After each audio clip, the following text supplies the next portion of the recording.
All right, everybody, welcome back. I'm joined with Mr. Kenneth Crouch. In fact, I'm going to let him talk a bit about himself, which I think it's awkward for us all to kind of talk about ourselves. But thank you for being here. Thanks for having me. Yeah, and tell the listeners a bit about your background, who you are. My name is Kenneth Crouch. I am a man born in Los Angeles. I come from a family of known ministers, and my uncle was a well-known musician, writer, just pillar of music. My uncle's name is Andre Crouch, and so that's my uncle, and so he was a big part of what I do. And I'm a musician, as I said, and I'm a pianist, and that's how Brian and I met each other. Mm-hmm. Oh my God! Back in the day. Yeah. Great, thank you. And a lot of people know those names and know your name aside from your uncle. Yeah. So I've known Kenneth for quite some time. We've talked about a lot of things. He and I can get deep really quickly, which is one thing I love about our friendship is and having relationships like that. Yeah. So I want to jump right in. Okay. Now, you mentioned ministry, church. It's a big part of your upbringing, still a big part of your life. Absolutely. Let me ask you this. As far as how people are being treated and how we've always treated people, we have a lot of people living in today's day, hiding behind the Bible, but kind of pointing fingers and being angry. I'm confused because I don't know the Bible. What do you have to say about these people who are kind of, they're kind of hypocritical, right? Super hypocritical from my vantage point. I used to, oh God, this is a lot to unpack, but it's great. It is. And it's cool. I grew up with the notion of pro-life.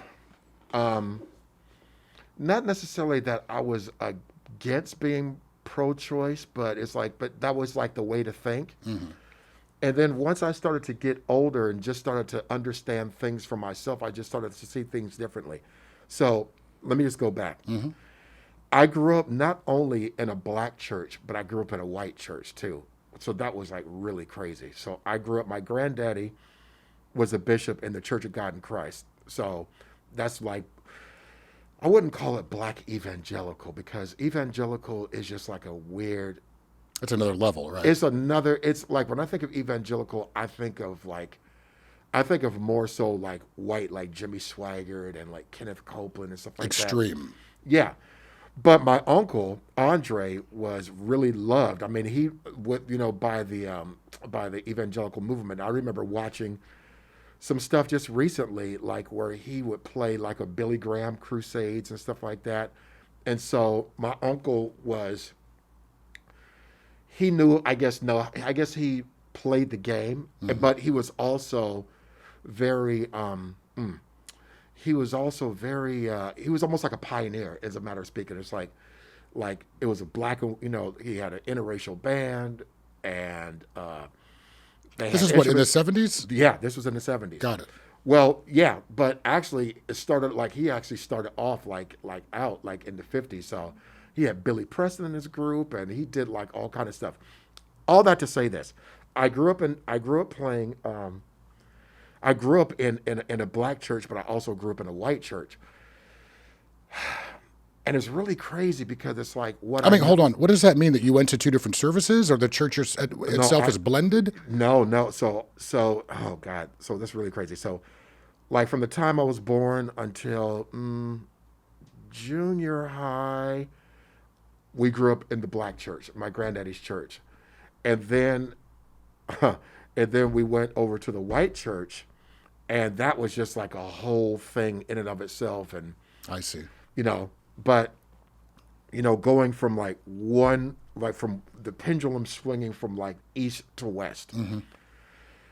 So there were a lot of people. So I realized now that there was like racism and stuff in the church, but I just didn't, in the white church, but I just didn't know it. When you're young and you're a kid, you're just not swift. And I think that the kids now, like my kids are 16 and 17 years old, and the kids are just so much more brighter now, I think, with social media and being able to interact with each other. You see that with the protests. The kids are way, way smarter. Being in church, in white church, it's a very controlling thing. It's a subtle way of control, as I see it. And it's the whole thing of like, pro-life. And that's the thing that I really have a problem with. Because what I've come to realize... Yeah, you keep circling back to that. This is interesting. Well, the reason I say that is the whole pro-life thing, to be quite honest, is a bunch of motherfucking bullshit. And the reason I say that is this. People can say, and you know what? I say that the white evangelical church is not pro-life. They are selective pro-white birth. Interesting. That's what I believe. Okay. Because... You got to explain that. Oh, it's very simple. How can you call yourself pro-life if you have privatization of prisons, if you have redlining, if you have, churches are definitely very segregated, if you have where the music that you play in church is like, you want it to sound a certain way, and if we're supposed to be all by God, why does it sound different? It's not all inclusive. No, it's not. It's not. And that's interesting because that's, as far as denominations in their own, there's a lot of,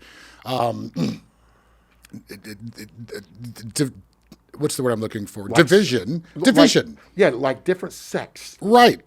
Different sects, That's the way that I see it. So, let me talk a bit about pro-life, for instance. I like that you use that example. Yeah. But here, let me ask you a very direct, Sure. and it's a loaded question. If you don't want to answer this, you don't have to. I'll answer anything as best I can. All right.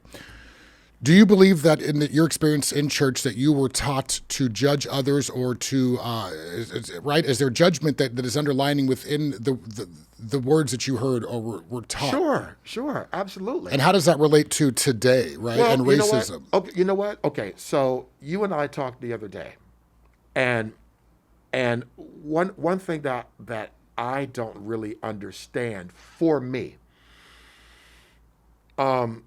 I grew up that homosexuality is, against the Bible, and, how can you go to heaven and that sort of thing. And, and that's something that I still wrestle with now. That being said, my responsibility as a Christian and as a human being is, even if I don't understand or say that I don't agree, and I can't even necessarily say that I don't agree or whatever, it's not my choice, it's not my life, but it's my responsibility to treat you the way that Jesus would treat you. Man, listen, Jesus hung out with pimps, hoes, hookers, all that kind of stuff. And honestly, I think that if Jesus came back right now, the same people who call themselves Christians would not recognize him. Okay, right. And so where, I mean, I know you can't answer this because this is just, again, to get your perspective, but where did this disconnect happen, right? If these people they're from the living by the Bible, they know what the Bible says, they know how they should be treating people, but we're living in a nation, in a world where people are quicker to treat people shitty. Right, it's easier to treat people shitty than it is nicely. Where did that divide happen? Where is that learned behavior? It's learned behavior. It's always been. It's not that it just happened. It's always been. So how does where's the church's role in that? You know what? I think that the church's role needs to be a role of honesty. And you know what? The Bible says, for all have sinned and fallen short of the glory of God. So you're looking at me, and I've put on a couple pounds. And you look great. You're dramatic. Thank you. And your hairline looks great. Shut up. So, it's an inside joke for you guys. Talk about that later. Look, you have the LeBaron look. Will you quit? Focus. Comedy show comes next. Focus before you lose your point. Damn it. What was I saying? Just lost your point. See, over here wanting to be funny. Go ahead. Remind me. I will remind you. So you're talking basically about the disconnect from religion and from just... Oh, yes. Yeah. You know what? I think that this is what it is. I think that what happens with people at church, it's like they get very judgmental via a concept. But you and I both know, I hate to cut you off, but you and I both know from the fundamentals of the Bible and just from what we learn as kids, sure. Just as you said, you don't have to agree with somebody, but you got to treat them with respect. You got to treat them Where with respect. Where did we lose that? You know what? It's always, you know what? This is what I think. I think that what's happening is there is a two-faced reality that goes on. So there's the reality of people being in church and looking a certain way and that sort of thing. And then there's a reality of being at home. So these guys, Who they really are. Yeah. And they might be the guy next to the stall tapping his foot, wanting a blowjob or whatever. Right. A lot of preachers and priests and people in the ministry have been caught doing things like that. Yeah, you wanting to play tickle. I mean, and if you want to play tickle, that's fine, you know, but be real. Be honest about it. But see, and again, that I always come back to that same situation. It's like, even me, I'm not really religious. I'm more spiritual, but I have the understanding that if you are religious and you go to church, you can almost exonerate your sins just by attending, right? Just by going on Sunday and being there, whatever. That means that you've checked in with God. You can go back and live that other life that you're referring to. But you know, though, and not to get all preachy, because it's like, I don't know, you know, I love the Bible. I love things of the Bible because it gives me comfort, and I also cuss too. So I'm just real about it. But the Bible says that faith without works is dead. So it's like, you can wave your finger at me and do all this finger waving, but if you're not doing the works, if you're not doing the works and doing the work, then it's just idle chatter. For example, like, there's somebody that I know who used to play with my uncle, which amazes me. And he was like saying, oh man, these people, these looters and these rioters, they need to, you know, we need to pray. And then I just said, you're putting the cart before the horse. How do we get there? The reason that people are doing that is because you're hearing that people are disenfranchised. You are hearing black folks say over and over and over, the police are messing with us. And you look, we saw George Floyd, 8 minutes, 48 seconds. The man had his knee on the neck, and they just tried to explain it away. So black life, gay life, is looked at as less than. What's that? Less than. Yeah, less than. You know, it's like white life is looked at as more important. The pinnacle. Yeah, yeah. And let's be honest, we've been told that our whole lives. Well, you know what? From the TV we turn on, to the radio we listen to the magazines we open, to the you know, the curriculum that we learn in school. That's what we've learned, and it can be traced. It's not hard. Well, let me ask you this real quick. Yeah. Because I don't want to stray too far off of this. Yeah. So speaking about learning in the Bible that homosexuality is wrong, but you choose to live your life the right way, which is to treat everybody with respect. Yeah. So with that said, how are you cool with me? You've always been cool with me. What changed in that? Because you don't just respect me. You're also like me. I know you do. We're friends. I love you. Right. Thank you. I love you too. So you know what? How does that happen? You know what? I've always been this. I have always been this. I have always been an empathic person. And, you know, I think that what happens is that we have our internal Geiger counter that goes on. We have our internal meter. And you know what? I think that, you know what? We have our internal thing where we know what's right and we know what's wrong.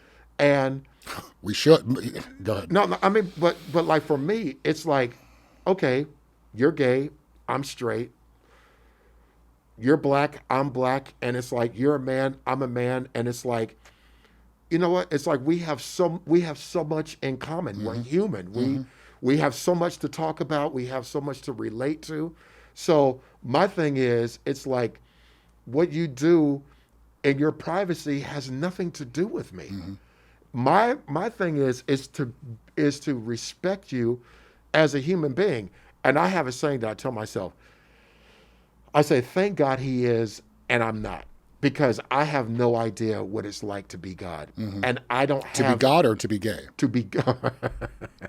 You've been okay. Sorry, I've never been gay, but what I'm saying, I have no idea what it's like to be God. Got it. So for me to try to wave my finger at you, it's like to place judgment. You mean? Yeah. You Only know God what? can judge. Check this out. Listen, we are finite creatures. How can I, being finite, explain infinity? There's no way that I can do that. I don't have the physical capacity to do that.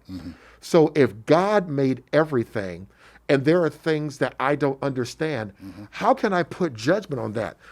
Who's to say that there might be a billion different earths right now? There could be I remember my father telling me about parallel universes. There could be 50 million parallel universes going through the same thing. So for me to be like, I'm the authority, I'm not. Right. I'm absolutely not. So why was I always cool to you? Because you're Brian and you were kind to me. And if you were an asshole, I'd be like, okay, cool. He's an asshole. But he's not a gay asshole. No, for real. But that doesn't, but that for me, that doesn't even, that's like not even the, So me using me as an example in this conversation probably isn't best because this is who you've always been. It didn't begin with me. Right. Got it. Yeah. But with you, it's like I have a certain affinity for you because it's just the energy that we have with and for one another. Like we don't talk to each other sometimes for 2 or 3 years. Mm-hmm. And then we pick right up and everything is cool, And I think that what it is talking and speaking from the point of empathy towards each other and just saying the humanity of each other. So part of this podcast and the objective is to talk about underlining bias and prejudice and then solutions as to how to bring that out of yourself and unlearn that behavior. It sounds like you had learned an underlining prejudice towards homosexuality and you have already found a way to unlearn that behavior right? How do you articulate that? Does that make sense? No, it does. Okay, so because again, that's our goal here is like, okay, I'm not really privy towards this type of person for whatever reason. Let me explore that. Let me think about it. And let me try to do the work to take back steps to figure out where I learned that. Well, you know what? Because it's like you can take back steps and know where you learned it. Well, yeah, but you know what though? But I don't even necessarily know if that's necessarily even knowing where it came from isn't as necessary as knowing that it's there and going forward. And this is what I mean when I say that. I'll go off reservation a little bit. Mm-hmm. So I went to therapy. I was right before. That's racist, by the way, going off a reservation. That's racist. Is it really? Oh, yeah. Oh, my God. Think about it. Well, okay. All right, but I'm just, look, but I'm not trying to. No, you know what? Just raising the flag. I don't want you to lose your point, though. Go ahead. Okay, so. Listen to me. That's racist. That's not what I meant. Go ahead. Okay. What was I saying? Okay. So I went to therapy because there were just some things that were going on, and I did cognitive behavioral therapy. So it's not about where did I learn it from. It's like learning that, okay, I have this internal script going on in my head, and then just like saying, okay, why do I think this? Is this real? Is it not? And unpacking that. So. Is this real? Is it not? And unpacking that. Is this real? Is it not? Yeah, and how did right? That's deep, right? Because is it even true? Right, and is it true? And does it affect me? And does it really matter? Does it benefit me? Does it benefit me, or whatever? So, interesting. So that's kind of like kind of how I see that. So, for me, it wasn't. I'll tell you a story. So I have a friend of mine. I won't say his name. He's a songwriter. He's one of my dearest friends. And years ago, he told, and he's gay, and he's like, man, and I knew that he was gay, and I never spoke about it to him because it wasn't necessary. It wasn't like, okay, I know you're gay. It wasn't relevant. It just like, I loved him because he's my homeboy. Mm-hmm. The one and only time I got arrested was with him, which was funny. And he's like, man, I met this guy and, I'm going to get married. And immediately I felt, oh my God, I felt convicted. I said, oh my God, am I going to go to his wedding? What will people think if I go? Should I go? And I went through this whole thing in my head. And I just said, and that was where the rubber really meets the road. And you know what? And I think that's sort of kind of like what's going on right now with the racism and stuff like that. Like you can have learned things, but then you have to just like stand in the middle and just say, you can't play it from both sides. You have to say, okay, you know what?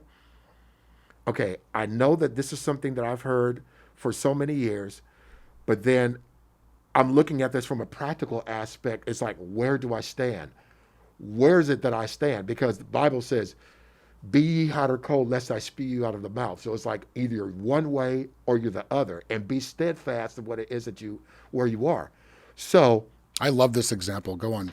So, like for This me, resonates. yeah, so when he told me that he was getting married, I went through so many emotions, and he has since gotten married, and I didn't go to the wedding, because he wound Not up because he was gay. no, because he wound up getting married like in another state or whatever.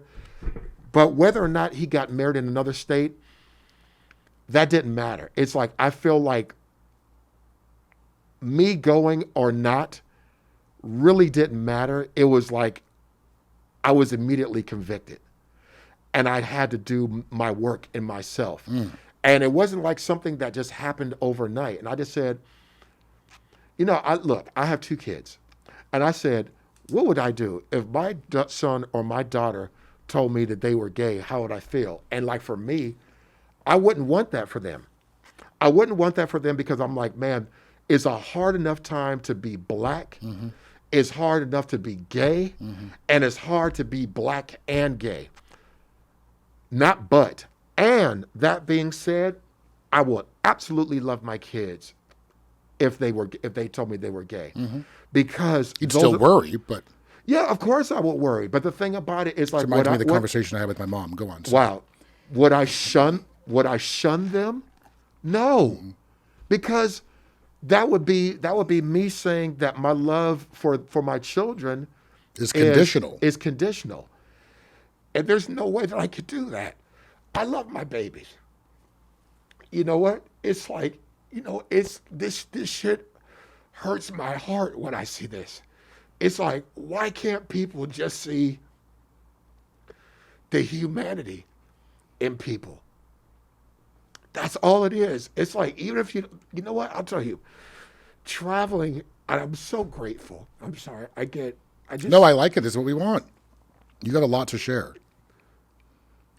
When you travel, you get to see, for as different as you think that we are, we're all the same. We just want to be loved. We want to eat. We want to dance with each other. We want to listen to music. And you know what? And that's what it is. And it's all these fucking walls. And it's all this shit. And it's like, you know what? I don't have all the answers. But the answer that I have is treat people with kindness, even if you don't understand. How can we call ourselves Christians? How can we call ourselves pro-life when you put kids in cages? How do you call yourself pro-life when you put your knee on a man's neck for 8 minutes and 48 seconds? How do you call yourself pro-life when my mother the other day just told me that she had a miscarriage and they scraped the inside of her because they had to go ahead and get the baby out of her because she had a miscarriage? How do you call yourself pro-life? How do you call yourself a Christian? Fuck calling yourself a Christian. How do you call yourself a human? How do you do that? So when my friend told me that he was getting married, I felt really convicted. And I'm just like, you know what? From here on out, if I have a friend and if they decide that they want to be married and if they're gay or whatever, even if it's something that I struggle with, it is my responsibility, if I am their friend, to be their friend with them all the way to the end. That's my responsibility as a Christian and as a human being. My responsibility is, if you're sick and you say, Kenneth, I need help. And it's people who grew up with me and they're like, well, how are you going to do that to this fag? I'm like, come on, man, you guys, really? It's like people breathe and they live, and it's like they just want to be loved. It's like, why would I do that? Why would I treat you? It's exhausting. It's just exhausting. So, all of that to say, it's my responsibility to treat everybody with humanity, even if I don't understand. That's what it comes down to. And where we are right now in the country, I believe that we are at a huge tipping point. I think it's a real huge tipping point. It's just so much that I see that's just so obvious to me. Why do you get emotional?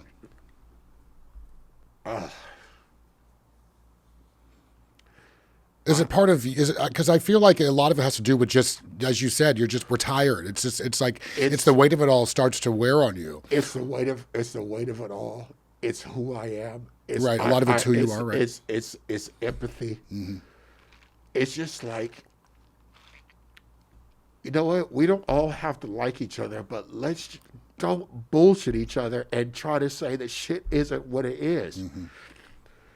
This country and shit was built on just racism and just superiority and supremacy and all the other shit that comes with it. And it's like, if we would just be honest and not try to be revisionist, because I think that what happens is this: when people start being honest, that brings the walls down because the bullshit has to go away.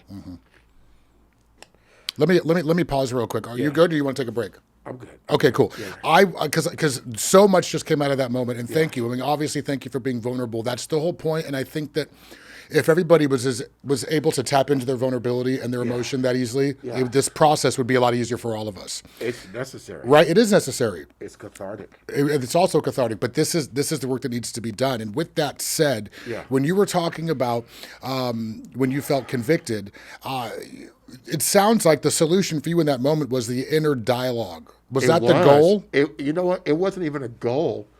It just happened, and I didn't stop it.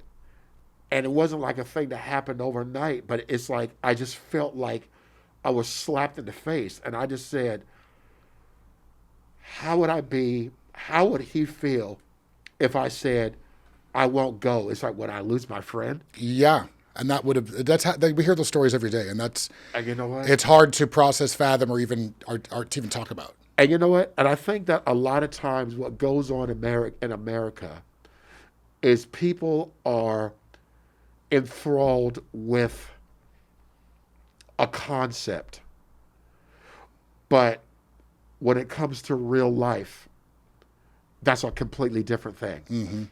And I'll just give you just a real quick example. I have a friend of mine who's since passed away. When the whole Colin Kaepernick thing happened, he was like, the guy that I went to church with, I gave him piano lessons. He's like, Ken, he goes, I can't believe that Colin Kaepernick, he's disrespecting the flag and this and that. And he goes, and I was so embarrassed for I love the 49ers and this, that, and the other. I said, Danny, you have no idea what it is that you're talking about. Yeah. I said, he goes, he makes so much money. I said, it does not matter how much money he makes. I said, I don't care if he makes $1 billion a minute. He is talking about what happens to people that look like us. Because, listen, Barack Obama was the president. And guess what? People in the South still called him a nigga. So you can be Bob Johnson from BET. You could be Oshari Gates. You could be Bill Gates, but a black version of Bill Gates. Oshari. You could be Oshari. You could be Jaquan Gates. And guess what? You still be a nigga. All day.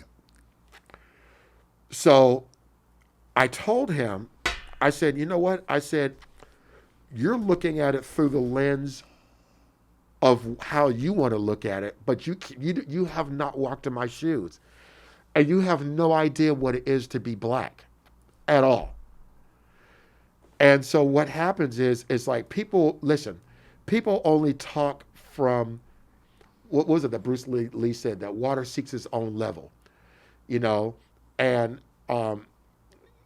people only talk to the best. I have a saying, I said, people are the sum of their history. So if all you know are just conservative people and people who only think that the way that you do and look like you, you have a very myopic worldview. You have a very, very myopic worldview. Which is why you spoke about how travel is so important. If I were president, I would have a lottery system that would make people, when you turn 18, it's a random lottery system, and you would have to go to another country for 2 months where you don't know the language, you don't know the people. Because when you struggle with the language, that makes you automatically have to tap into your humanity. That makes you listen. Because a friend of mine told me, he said... You know, a lot of people have no interest in traveling, no interest in even leaving their counties. You know what? Let alone their states. And you know what? And which is amazing to me. Like, like Arizona is like just down the street from here. And there's people who've probably never been to Arizona, or people who live in Oakland who never go across the bridge. Who've never been to Marin or Sonoma. Right. Do me a favor. Just start rattling off some of the destinations that you've been to, please. Oh, God. I'll do it for you if you want, because I know you've been everywhere. But go ahead, because I want people to get an idea. Okay, Venezuela, Colombia, Spain, Japan, Indonesia. India, right. Africa. Well, Africa is a continent. So Ghana, South Africa. Europe, obviously. Yeah. You said Spain. Basically, Europe, South America. So like basically all over Europe, all over Western Europe. Let me see. The closest to Eastern Europe would probably be Georgia. Let me see. Where else have I been? I've been to. But you've been everywhere. That's what I want people to gather. You know. And I speak more than one language too. So I didn't know that. Yeah. What other languages do you speak? I speak Spanish, and then I speak at a lot of other languages. And language is something that has always intrigued me. And I think that when you try to speak someone's language, that immediately makes the walls come down. Because what you're saying is that I'm paying attention to you, I respect you, and I'm doing. And I want to be in your world. I want to be in your world. I have interest. You know, so when I would do things at the Sofitel, you know, it's like, okay, if I saw like my friends, like my Russian friends, it's like Dobre Utro, Dobre Den, you know, Spasibo Pajalista. If I see my friends like who are Persian, it could be like Halachatora, you know, and it's like, and it might be like one or two little things that I know, or my friends, you know, my Armenian friends, you know, Badiv, you know, it's just that it's very important for me. It's not like I'm trying to be something else. It's just my way of saying, you know what? I fancy myself as an ambassador of the world. I fancy myself that. And it sounds like it also comes from a place of just respecting the idea of culture, right? Yeah, you know what? But that's the B part of it. It's just respecting humans. Yeah, good point. Back to your original point. It's just being decent. Right. Just doing the right being thing. Decent, yeah. Let me ask you this. I remember the first time I traveled, I was in my 20s. I got off of a train. I was in Holland, Amsterdam. Right. And I passed a group of brothers that looked like me. Right. Right? A few of them were darker than me, and they were speaking Dutch. Right. And it stopped me in my tracks because I was like, wait a minute. Right. It fucking blew my mind. You know, the same thing happened to me. Yeah. Yeah. So, right, it's a trip, and it makes you have to have some inner dialogue about your own underlying prejudice and bias that you might have within your own self. You know, and the thing about it is, it's like when you know better, you do better. And it's like if you've never been anywhere. Right, you don't know what you don't know. Right.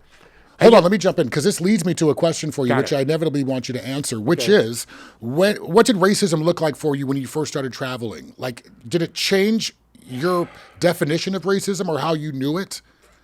You know what? It's a tough question. No, I'm really trying to think. How did racism? You know what? Because in a lot of aspects, like I remember I went to Sydney and I was talking to this dude and he's like, you're popular here. You're black. You're cool. You're American. He explained the Aboriginal plight. And he was an Australianized. Let me rephrase that. He was a working businessman who was Aboriginal living in Sydney. Got it. And he was explaining to me what it was like to be black. It was a trip. Right. And you know how it is. It's like when you are black, when you travel abroad, look, it's really crazy. It's like, it's fucked up being in America right now. But when you travel, and you're black, you like being American. Yeah, it's safe. It's some crazy shit because it's like, and you know, I remember being in South Africa, and I kind of had like a little chip on my shoulder because it's like I had a little chip on my shoulder. Apartheid, yeah. Apartheid. How could you not walk in with a chip on your shoulder? Chips, Pringles, stacks. You know, stacks. You know, Talk about a preconceived notion. And I remember being at this. I was out there with Dave Chappell. We were there for the Global Citizen thing in 2018. Thanks for the invite. Oh, you're quite welcome. And I remember being there, and there were some South Africans, and I was just watching. Let me interrupt you. When you say South Africans, I think white. Yes. Okay. Yes. Go on. The Afrikaans. Okay. The Afrikaners. Yeah. Or as they call them in South Africa, the Boers. B-O with like a ulmat, B-O-E-U-R-S.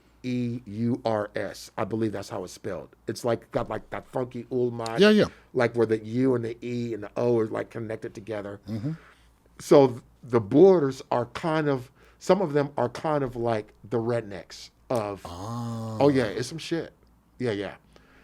And you know, you think about like the diamonds and the blood diamonds and all kind of stuff. Yeah. And so, okay, but so Dave Chappelle, don't stray off that. Yeah. So I was there, and I remember I was sitting at the bar having a drink, and it was the hotel was kind of like being at the Peninsula or something like that. 5-star, bougie 5-star. Trevor Noah was there. It's like everybody was staying at the hotel, and there were some white folks there, and I could, you know, when you're black, you can just feel the energy. Oh yeah. And so I moved my chair because I could see that they were kind of encroaching on my territory. And you know how it is when you go to Europe. Some people don't necessarily believe in personal space the way that we do here. Asia's a better example, but right. Yeah. I've noticed it more so in Europe than Asia. Yeah. But and so they said, well, we were here first. And somebody actually said that? Yeah. You know, oh, well, we're here, we're waiting. I said, well, I'm just here having a motherfucking drink. And that was me just kind of being a bit extra with my American accent. And then it's like, oh, he's a Yank. And it was like, you know, don't fuck with them, you know. Wow. Oh, yeah. So that's a little bit of the, that's kind of like how it worked out for me, which was, when you kind of think about it, it was kind of petty for me to kind of do it the way that I did. But you knew the reaction you'd get. But I knew the reaction because it's like, you can tell when it's like white folks are cool and then when white folks aren't. And I remember being like in Germany just a couple of years ago, and this guy said some slick shit to me, and I came right back, and I just came right back at him and politely just like let him have it. You know, it's like, you know, I'm not just some nigger from LA who doesn't know anything. It's like, I've got stamps on my passport and I know a little bit about your history and I know how things go, you know. And so, I won't allow to be treated. I'm not going to allow you to treat me that way, more importantly. Real quick. I have a friend of mine, this guy that I know from Berlin. And the first time I went to Berlin was 3 weeks after the wall came down. You were young. You were a baby. Yeah. I was there. I was playing with Lenny Kravitz. So that's one of the guys I played with. So I was there in Berlin 25 years ago, and people said, we're going to take you somewhere. And I said, okay, cool. So then they said, okay, let's take a walk. And then I said, where are we going? They said, let's keep just. So where are we going? They said, well, just keep going. You hear that tap? What is that tap? It was the people tearing down the Berlin Wall. Oh, you were hearing the initial taps of it? I broke out a piece of the Berlin Wall. Yo, that's history. That's history. So mind you, at its best. 25. Well, sad, but yeah. But then I went back again, 25 years later, and talking to people from Berlin, and talking to people from Cologne and all over, and just. This one guy said to me, he goes, Ken, I wish that Donald Trump would build the wall so that he knows what it is to have to tear it down. And I totally got that. And people who haven't traveled wouldn't understand that.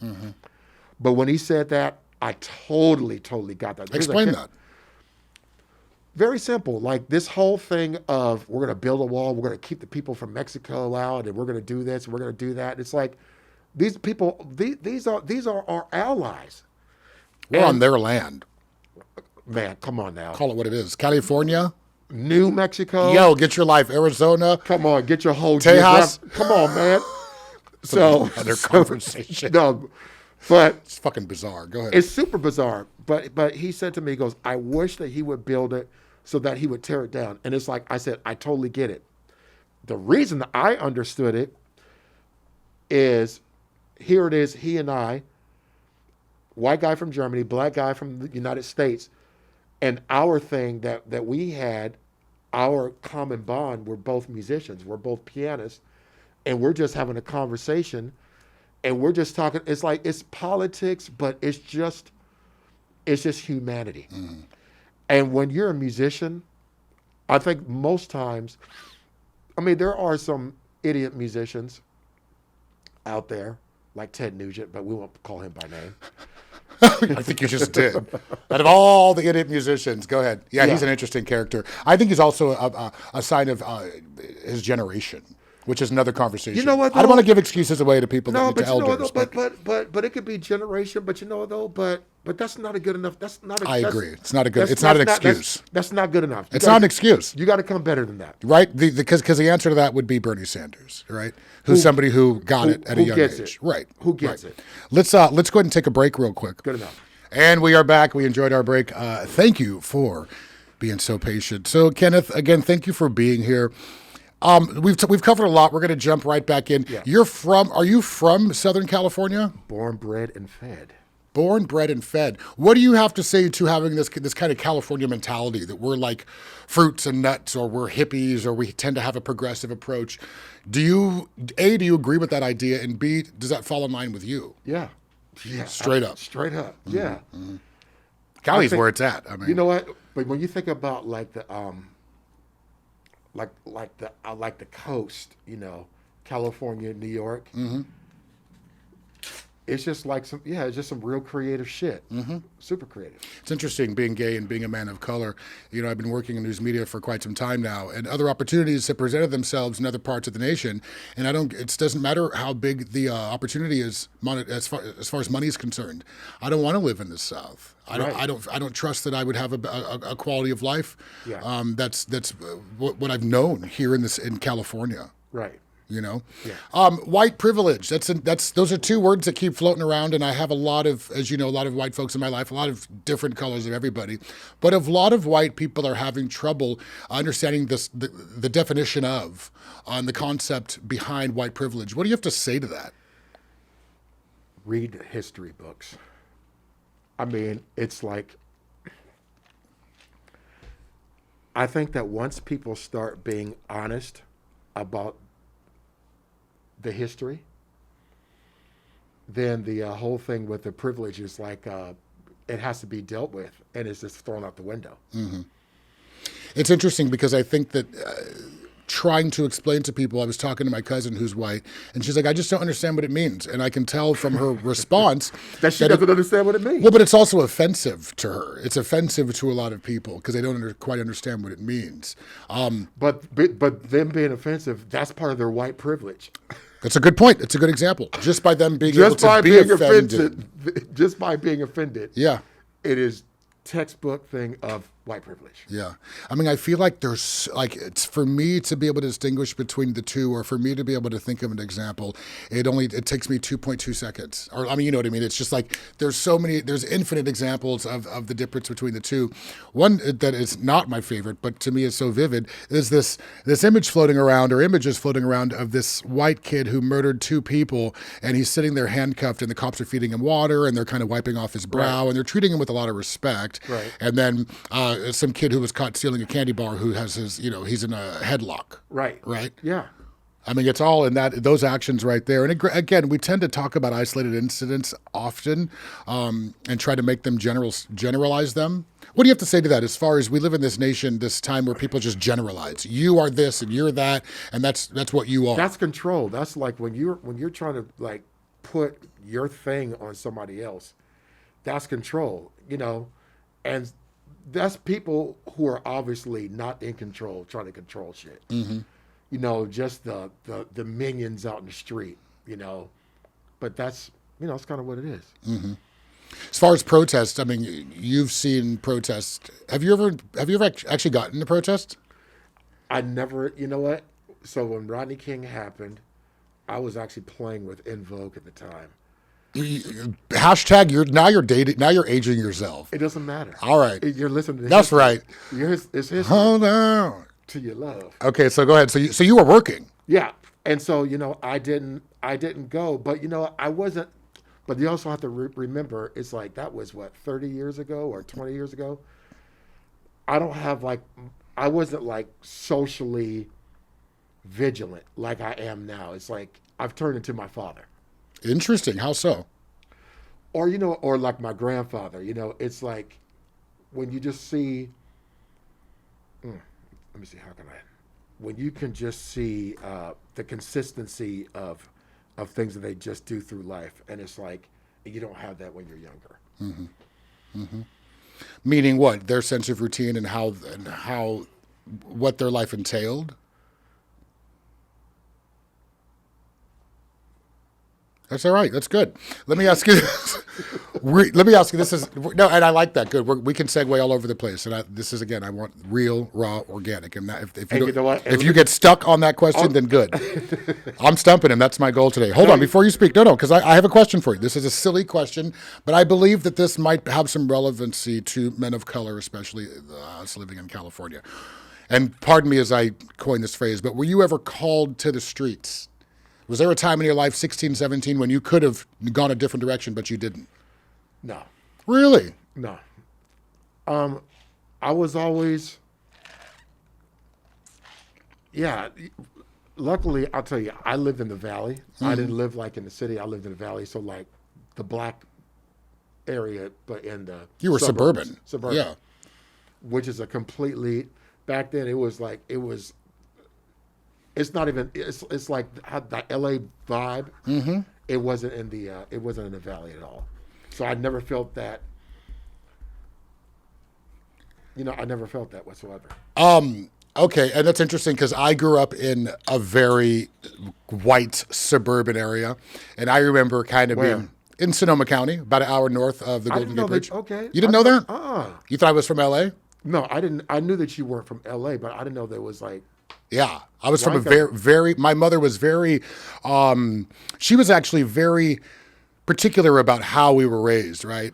Was your mother black or white? My mother was mixed. She was, Okay. but she on her death certificate they put Latina because she looked more Native American. Right? Wow. My mother's father was 100% East Indian, and then her mother was Black, French, Italian. So my father's full black. My sister's dad is white. Right? But I remember.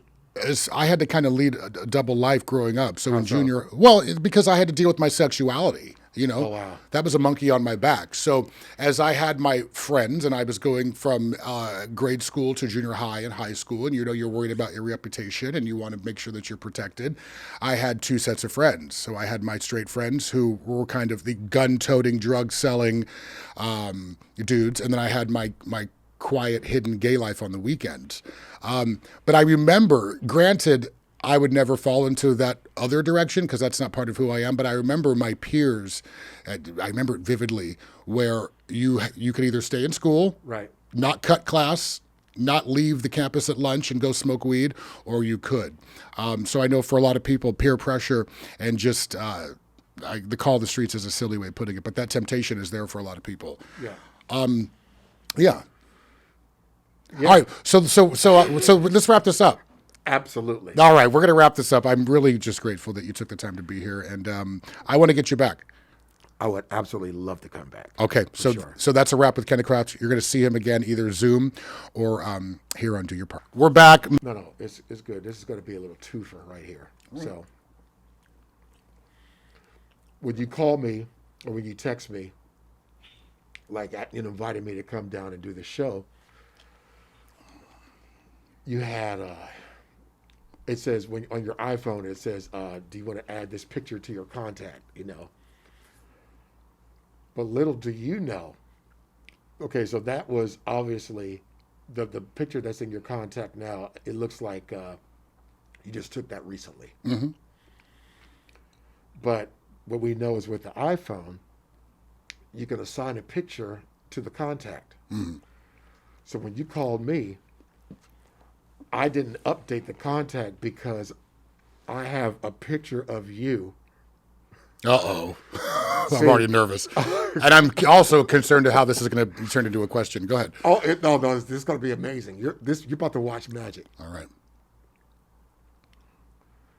So, we got that part. So you have been. Where did you and Andre Venner, our friend, go to in Europe? Where'd you go? Andre got married a little over a decade ago, and we went several destinations, but probably Germany is what you are thinking of. Right. Am I okay? I know where you're going. So there's a picture that I have of you that you posted on social media. I guess it was 10 years ago. It's probably MySpace.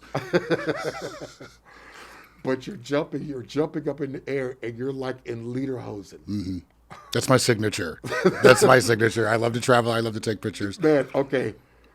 But that's your signature. But what made you decide to put the lederhosen out onto the internet? Interesting question. I had no clue where you were going with that. All right, I like this. Okay. I have two. This is a two-part answer. In one, firstly, I've always loved to travel, and one thing I love to do when I travel is to pick up local garb. Right. Got it. So, I get it. So prior to that trip that I had went on, I learned this from Robert Zelstra, who you know who that is. Right. I had went on a trip with same Andre Venner and two other people. We traveled the Middle East. We did Jerusalem. We did. Right. I saw those pictures. That changed my life, as it would. Right. But we did Egypt for a week. We did Israel for a week, and we did Jordan for a week. Really? Correct, right? And with Andre? With Andre, Denise, and Robert. 3-week trip. Wow. Dope. Of course. Dope. I mean, that's another conversation. Just that. Well, just the fact that of the kind of travel it was with the people I was with, but the fact that I was able to be on that soil, the fact that we think that we have history, when you're in Giza sitting on the ground and like literally you're touching things that are thousands of years old. You know what that tells you? Huh? America's a pop-up. Yo, you said pop-up. Well, if you look at it, talk about hindsight or retrospect, you're right. America's a pop-up. It's true. We're brand new. And you know what? I'm glad you said that because let me say something. If you look at it as we're brand new, that might be able to give some people some insight and also some hope that people can calm down a little bit. Like everything's not over. Like this is not the end of the world. This is a shift of consciousness, a space to grow and learn. Yep. You know what I mean? That's what this is. It's not the end of the world. But hold on, I want to answer your question. 100 years from now, they'll be laughing at us. Totally. And we're laughing at how people were 100 years from now, right? And I have a lot of behaviors, a lot of things ago. My bad. Thank you. Fuck you. Hold on, because you got me on something. But I learned that from Robert Zelstra. When we were in Egypt, we went and bought the galabiles, and I don't know if that is the correct pronunciation of them, but they're the dresses that men wear there. When I was in Japan, I bought a kimono and the shoes. When I was in Germany, I bought the lederhosen and the hat. So, where else have I been? What else have I bought? It's, it doesn't matter where I go. If there's some sort of local garb connected to it, I'm most likely going to, A, jump in it as soon as I can, and B, bring it home with me. But also the reason I did is because I'm mixed race, and I know that when I walk into a store, when people originally see me, they see black, and I'm good with that because I love being black. I have no qualms with anything about my makeup. But I also do when I show people my Ancestry.com thing, in fact, I'm going to pull it up for you right now, I think people are like, oh. So I'm not necessarily acknowledging my white side, but I'm not running from it, right? Okay. That's another description. And we were going to Oktoberfest. Please, I mean that's what you have to wear at Oktoberfest. Let me tell you something. Period. That's what you have to wear. Is the shit, man, dude. And you know, it was a trip walking through Oktoberfest and being a man of color. I got so many looks, but they all were looks of curiosity, but they were friendly, and that's the kind of dude I am. And check this out. Now watch this. Read that real quick. Read that out loud real quick. So read. Wow. This is all me. Go ahead. So wow. So you're Nigerian. Wow. Go ahead. Nigerian. Keep going. Right. Okay. English, Welsh, Italy, southern and eastern India, Mali, Cameroon, Congo, Ghana, Benin and Togo, France, Greece, and the Balkans. And hold on. And I think there's more. Oh shit. Ireland and Scotland, Southeast Asia. Okay. So am I mixed race? Completely. Right. And and people say go back to Africa or pure race. No one's very few people are pure race. No, and how do I go back to Africa? Am I supposed to divide myself in what is this, 25 different ethnicities? Am I supposed to divide myself and go back to Ghana, France, Greece, Ireland, Italy, Nigeria, England? Wait, how the fuck do I do that? Go back to my country. You know what? I'll go back to it. Listen. They're plebeians. They can't even think on the level that you're at. It's like they're just thinking just one continent. It's like, really? Are you just thinking that I'm just a myopic thing over here? Mm-hmm. It's like, no. Right.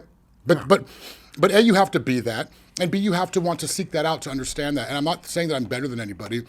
I think that I always, when I told my mom I was gay when I was 14, and she was like, "Oh, black and gay," and she was worried. I told her, "Don't worry, I got this." And I was nervous at the idea of it at that age, but in actuality, I'm grateful because it's all about self-reflection. Like I have to be that much stronger, that much more aware, that much more articulate, that much more ahead of the game because I have these things working against me. So that means I'm squeezing the balls out of life. I'm having to reach in all these different departments of who I am to survive, sustain, and be able to have fun and be happy, which is who I am. So I love that. You know what I mean? I love that I'm black, and I love that I'm gay, and I wouldn't change any of those ever. You know what? Ever. You know what? But this is the thing. Like, I'm loving this conversation for me because I didn't know how much you loved your black side in you. I didn't know that you.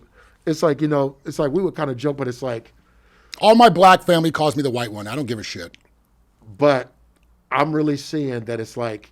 Because it's like one thing when you look at somebody who's mixed, and then that's kind of judgment that we have. It's like me, like I look at myself as black, and I see you as mixed. And please look at us. Right, we're pretty much the same shade.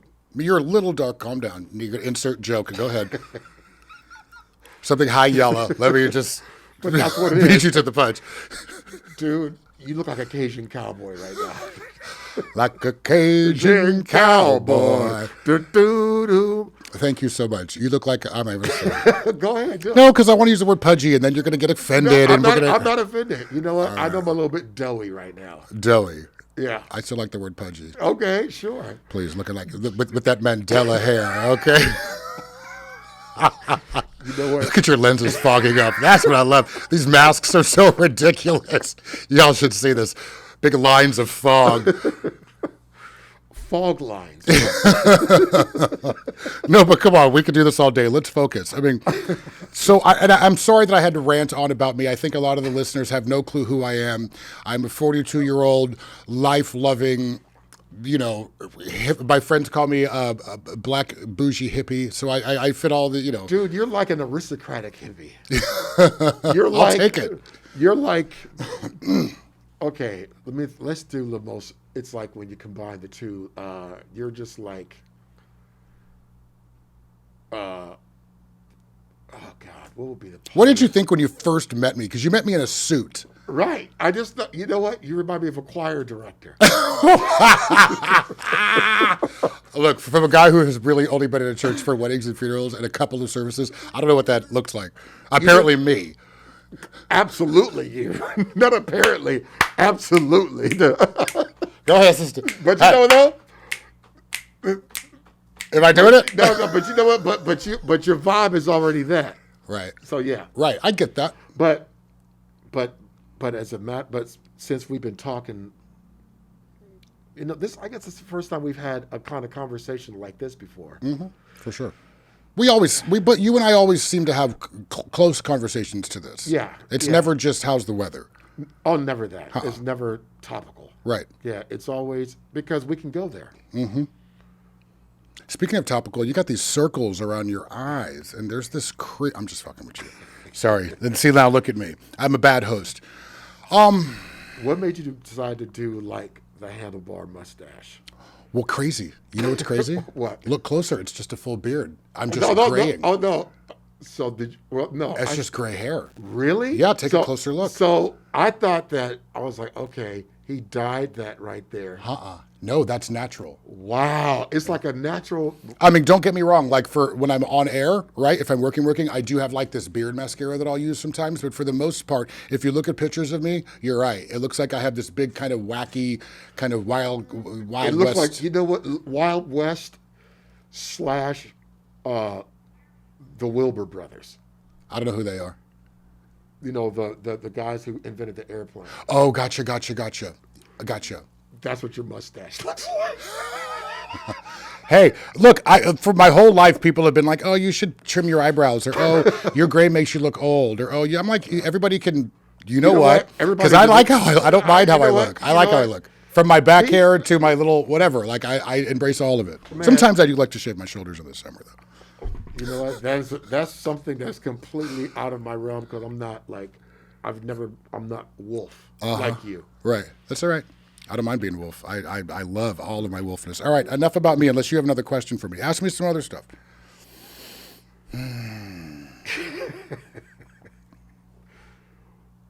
What did you eat today? What did I eat today? I had bacon Gouda sandwich, bacon Gouda and egg sandwich from Starbucks, and 2 pieces of these Hershey nuggets. That's about it. That sounds like a very long brunch. What is a long brunch? Tell me about your health and some concerns that you have. Oh, I put that on your ass like a play. You know what? Thank God that we have health care as we do, which could be better. Mm-hmm. I went to the doctor, and because I had to go get I had to get a prescription refilled, and then it's not the doctor I go to all the time. Mm-hmm. It's like, okay, how are you feeling? This and that, la la la la la. Man, you want to take some blood tests? And I was just like, blood tests? I said, sure, why not? Well, it was a good wake-up call for me. Because you felt fine? I felt fine. But you weren't. Well, I saw that found out I'm pre-diabetic. Mm. Mm-hmm. So I'm hearing 2 things, and this is my naivete, admittedly. Pre-diabetic means you're not there yet. Correct. So you're good. Yeah. I just got to that's why I have this big thing of water here with me. That looks like urine. I don't know if y'all can see that. So were the changes, in that moment, did you realize the changes that you had to make to become... Split second. Got it. So you knew what it was. Put it to you like this. Once I saw everything, once I looked at my results, went right to my refrigerator and threw everything out. Wow. Immediately. And have you gone back to those types of foods? No.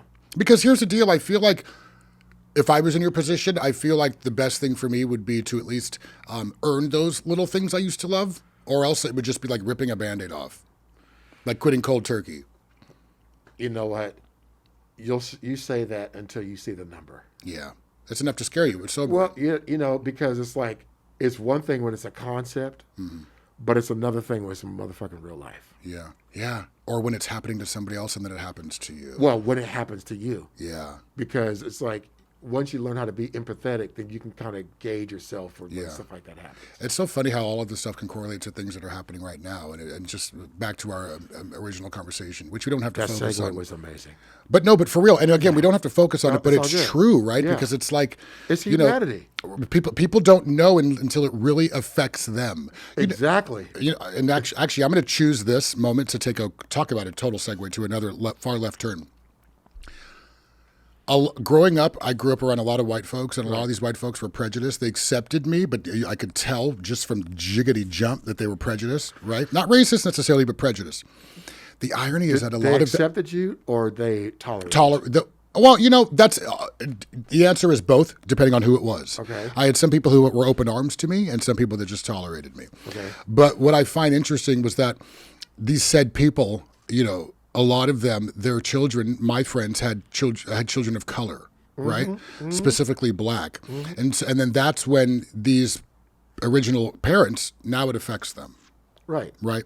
Now it's hard to be prejudiced when your grandchild is half black. Right. Right. Right. Because they have to go ahead and deal with the prejudices, But I think that when we look at media and how things are skewed, a lot of focus is not on the gray area of things. That's very much falls in the gray area. That's very much a vast majority of who we are as far as the fabric of the United States. Yeah. Are these people that do have black grandchildren, people that have dated other outside of the race before, people that do get it. You know what I mean? I think that a lot of focus needs to be on that. It's not just this right and left. You know what though? But that's too much. That's too big of a concept for him. No, I refuse, Kenneth. You really I refuse. I believe it. I refuse to believe that is too big of a concept. I think that again, people are looking for things to relate to. Again, do I identify with left or right? I don't identify with either. I've always been in the middle. Okay, I have not always voted. I'm not the most political person, and I've always fallen in the middle. And that's where I live. And a lot of people I know live there.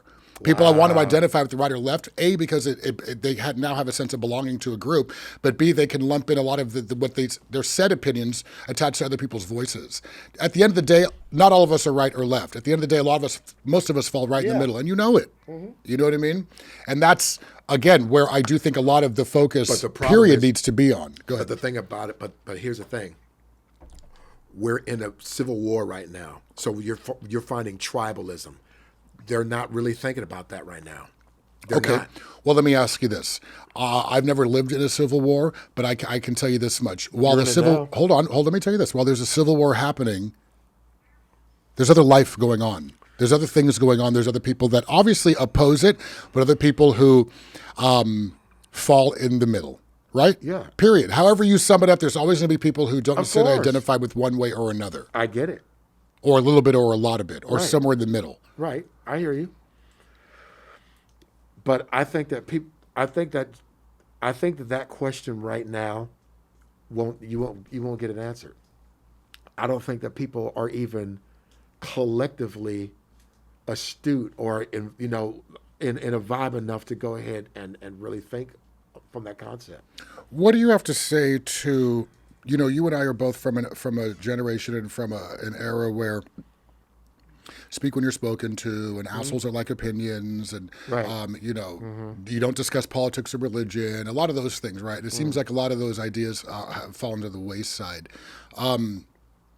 What do you have to say to, where did that change in our culture? Is it a millennial thing? Is it a social media thing? I know I have my answer, and I think a lot of it is attached to social media and people feeling entitled to just have these opinions about things they don't know about, right? Well, yeah, it's like it's a thing where they can be anonymous and courageous. Well said. Well said. Yeah, anonymous and courageous. Yeah, or a false sense of courage. Right, but they're not really. There's not necessarily anonymity attached to it either. But they can hide behind something. They can absolutely hide behind that. It's like if you were to see that person on the street just 20 years ago, would somebody go ahead and really tell you how they typed about you on the internet? Would they really come up to you and talk to you like that? Right, and speak to you like that? They wouldn't. So. Yeah, so I think that if Mark Zuckerberg released something and said, I'm supporting Trump and I'm donating $1 billion to Trump's campaign, would you delete your Facebook? You know what? I would not. Why? And this is just my knee-jerk reaction. Good. That's just what I want. Wow. You know what? I realize that me thinking that way is the same way that people think as the way like Trump supporters. Yeah, unpack that one. How so? we'll circle back around to that one. That's fair. And that, I guess that's a good question to ask you because it is something that is relevant that is happening now. And I think that now, I guess the latest news is that Mark Zuckerberg and his wife oppose Trump's point of views, and they think something about the word disgusting, I think, was used. I put thought into that, and I think that for me, yeah, I would have to delete my Facebook account as hard as it would be, right? Because it's like a part-time job. You put so much. It's like your online identity, you know? Right. But it's like, online identity, I mean, is not reality. Oh, well, yeah, you're right. Another conversation. It's true. You know, and I hate that. Well, you want to wrap it up? Oh, no. I just want to write that down. Yeah. And I hate that because it's true. I have friends who are, going through a lot, say, in their relationship. But then the next thing, 5 minutes later, they're posting all these love pictures and, I miss you, baby. And all. It's very bizarre how we kind of have to feel like we need to use this outlet to emote, Right. Like we're important. Well, it's true. Humble thyself. Everybody, that's what's weird, even through COVID and stuff. I mean, what? And see, how about this? So we're talking about white privilege. It's like we live in a supposedly Christian country where you're supposed to have the fear of God. Mm-hmm.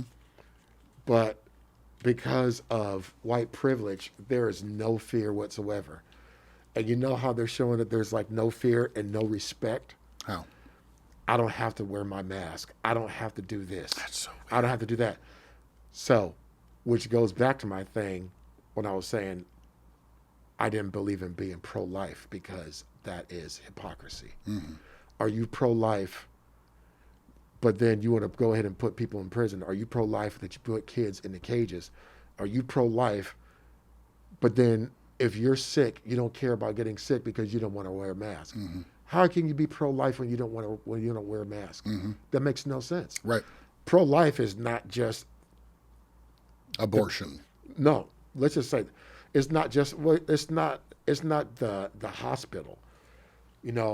Pro-life and the whole pro-birth. It's like people look at pro-life as like pro-baby, but it's like life goes on for 100 years. Mm-hmm. So if you're pro-life, you're not just the beginning of somebody's life, for the whole life. I get it. Right. I get that completely. That's interesting, actually. And it just lends to the idea that we believe what we're told, and that it's what we identify. Word association. Pro-life is identified with abortion. It does not identified with quality of life as you age. When you know what another example of that is? How we treat our senior citizens and our elders. Yeah, it's heartbreaking. Where's the pro-life then? In their golden years, when they should be treated the best. The pro-life shows me when a 75 white man protested for Black Lives Matter is pushed by who? The police. Yeah. And he falls and it's like busts his head and busts his head. Yeah. And then the president turns around and says he was an angry protester.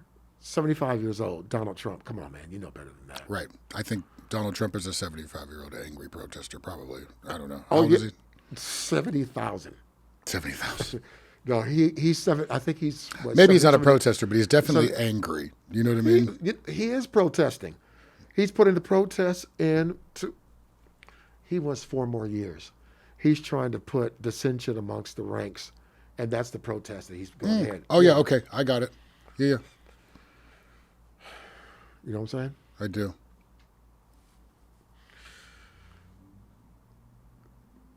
Are you mixed race? Have you ever done that? I haven't. What do you think you are? Because I can tell you by looking at you, you are at least 6 things, and half of those are off of the continent of Africa. Really? 100%. Okay. I would easily bet money on it. Okay, so what are you thinking? Well, that's tough. I mean, you could have some white in you. I don't know why that's funny. Where is white? I'm trying to say. I know. Sorry. All right, that was an ignorant response. You could have some European in you. You could have some. Let's narrow it down. Some Asian. Let's narrow it down. All right, I could see like maybe some Italian in there, maybe some South American, maybe some Latin blood in there. Wow. I could maybe see, you do have a kind of a bowling ball shaped head, so I could see that. No, I'm kidding. But no, for real. I mean, I guess I put myself on blast right there. But as far as trying to pinpoint what other, I don't know. Geographical. That's tough. Wow. Yeah. That's crazy. Will you do it? Would you take the test? Yeah. All right, everybody, we're gonna hold him to that. We're gonna right now. It is June 29th at 2:05 p.m. It's a Monday, and we're going to hold you to that. I want you within a reasonable time. Give us some results. That's crazy. And I make a deal. If you're just all African, I'll pay you back for whatever you paid for, and I'll give you a treat on top of that, from our sponsors. Oh. Yeah. That's fantastic. All right, so that's the deal. You guys, it's all here. It's all locked in, audio, visual, video. Yeah. So do that for me, because I think also it would be a good example for people to say, wait a minute, maybe I should look into that, and then you'd see how floored you'd be. Yeah. Do you remember that? I think this was like on a Donahue or like a Jenny Jones or like a something. Sally like, Jeffrey. It's like a Sally Jeffrey, like a Ricky Lake. Not Ricky, though. Oh yeah, right. But there was a story. They brought this gentleman on who was trying to devote his whole life to building a town that was solely for white people, and I believe this was in the outskirts of Texas. Do you know this story? I know, and he had like. You know this story. Yeah. I mean, I think that if people heard that story, or if they, and I'm going to finish the story in a moment, but the irony behind that is astounding. So, long story short, you guys can do the math. He went on this talk show to talk about it. They asked him to do a DNA or an Ancestry.com DNA test as we know it today. Right. And it showed that he was, I think, 12% African descent. And he tried to deny it, but they were like, "Here's your blood results." Dude, you know what? Life is just walking fucking irony. Yeah. That's what But can you learn from it? You know what? You know what they say? People learn. You know what we know about history? Is people don't learn from history. Right. Obviously, that's what we're dealing with today. Yeah. That's what we're seeing right now. It's like, look, if we just looked at the Spanish flu and just said, wow, okay, the Spanish flu lasted for this amount of years. And we see that we have masks now, and we see that when we go out and travel to Europe, to Asia and stuff, we see them wearing the masks. It's like, well, of course we should wear masks. It's like, I know that when I was out there, I did the same thing too, adapted to the culture. Right. Like, the Lederhosen, the Madrizi, what's that? The Galabile, there's several names for it. Right. Yeah. And I have a picture of me in Japan with one of those surgical, the N95s on. This was in 2012, 13. Yeah. Just because that's what they do. Because that's what they do. But see, and it's like, if we would just be like, man, okay, that's an easy thing to do. And it's easy for check this out. It's easy for black folks. Like, you don't see black folks like crying about wearing the mask. And you know why? We've been so conditioned to be told what to do. And follow rules. And just follow it. But this time, it works for us. This time it's worked out for us because okay, that's the rule. Because when you turn around and you look at like white folks, it's like they are screaming like it's against their rights. Their rights. And it's like, you know what? We're just looking at it from a human standpoint. Right, out of respect for other people. You know what? And they don't even realize that they're privileged to even think that. That is the most ridiculous. To even have that argument. To even have the thought to have that. You don't know oppression. If you feel oppressed from having a piece of cloth over your face, that is actually with the intent to save lives. If you feel like that's oppression, that's another idea of privilege. All day. But but here's the thing that I've learned. And listeners, I challenge you to respond to that.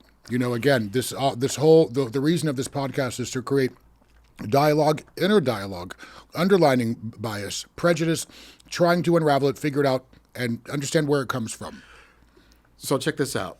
So the reason that they have so much outrage and so much white privilege is because nobody has ever told them no. No, I was talking about this the other day. It's true. Nobody's ever told them no. And my mom used to tell me all the time, life's not fair. They were never told that. But that's the whole thing. And if we as black people, we are laughing at y'all white folks because y'all are crashing and burning. It's true. And the shit that y'all think comedy. It is. And I'm sorry, I'm white. You guys know I'm white too. You know what? But we as black folks, we're laughing at you because you're looking at it like the sky is falling Chicken Little. I want to take this opportunity to say something real quick. Go ahead. Laughing at all. I don't want to generalize on the show. So we're laughing at some people who are acting like buffoons, right? Part of our problem with our culture is the fact that we all too easily generalize. Do you agree? Mm-hmm. We really do. So what he's talking about, what I'm talking about, we're not talking about all or everybody. We're talking about certain people who are out there, say on steps with guns for the protesters, or doing just really outlandish, sad stuff. I'm just speaking through the Karen culture, whatever. Yeah. Caricature. Caricature? Caricature. Oh, you talking about like the picture? No, the Karen culture where people. Oh, the Karen culture. I'm sorry. No, you're fine. Oh my God, yeah. Yeah. Again, people who were just not using the golden rule, common sense, to just do what they need to do and move about life. What they say that sense isn't so common? Was that Abraham Lincoln that said that? Oh yeah, I don't know if it was him, but I know what you're talking about. Yeah. You were going to say something. Do you remember? No. Okay. But once we pick up on another time, I can go ahead and kick back into that. Good. I like that. I feel like if I stare at him long enough, he comes up with something pretty good. Did you ever go to Argentina? I've never been to Argentina or you South know what? America. Okay. You know what? I've never been to South America. Really? I know. And you know what? And you look like a gaucho too. Like when I'm looking at you, you look like a gaucho. Okay, now more reason why I need to go. Let me jump in. When I went to Egypt and I got off the plane, everyone was looking at me and I looked like them. Right. Which lets you know that all of this whole like supremacy, it's like nobody's supreme to anybody. It's like we are life is 1,000 different colors. Tapestries. Right. Man. All Eloquent, day. Yes. All day. Right? Man. And for me, I'm going to use the gay pride flag for this. I know a lot of controversy about this. Like, it's a rainbow which shouldn't be attached to gay pride. I understand that argument. But it's so, it envelops the reality that, you believe it, whether you like it or not, we are Skittles all day. We're all Skittles, all motherfucking day. All day. We've always been that. We'll always be that. Always. Right. Sorry. No, you're fine. Get excited, but it's true. So for those people who are so narrow-minded, I understand that you might want it to be a certain way, but the reality is it's not that. It's never been that. It will never be that. But you know why? Why they're flipping out? Why? Because they are watching the inevitable. Oh, you're right. Which is their idea be torn down. You know what? Because check this out. Because how staunch they feel about that, there are so many kids, not only black kids, but white kids, who have this mindset like we're a melting pot. Mm-hmm. And it's not like, it's like you're seeing more humanity with these kids. And you're seeing more humanity when you're seeing like white kids and stuff, Black Lives Matter and Trans Lives Matter and people vocalizing and